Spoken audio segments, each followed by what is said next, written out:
Hello and welcome to this episode of All Monsters Go to Space. So before I begin, some context to this video. Some time ago I made a theory that the Beldam from Coraline was a certain type of child-stealing fairy called a changeling.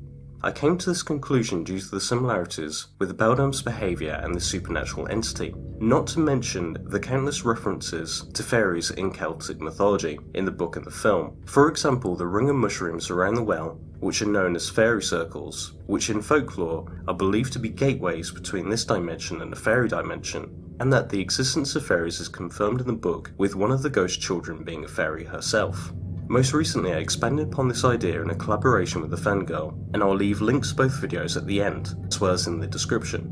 But today I have returned to this theory, as I was not entirely convinced that the Beldam would not return, even though the door to the Beldam's dimension is locked, with the Beldam missing a hand and her doll burned, as her hand and more importantly the key end up at the bottom of the well, which as we established in folklore act as an interdimensional doorway, meaning that the key will probably end up in the Beldam's pocket dimension once more, so I'm sure once the Beldam has regained her strength she will return with a vengeance. So is there any way that the Beldam can be destroyed once and for all if she does return? Well, after months of research, though changelings and fairies in general can be harmed by iron, they are seemingly immortal and cannot be killed, so we will move on to plan B, trapping the Beldam. So there is an old English superstition that all manner of fairies can be trapped inside bottles and jars. To do this, the trap requires a stick of blackthorn and a copper wire that has never carried an electrical current. The copper wire must be then bound to the stick with red thread. The stick must then be moved to where the fairy was last observed,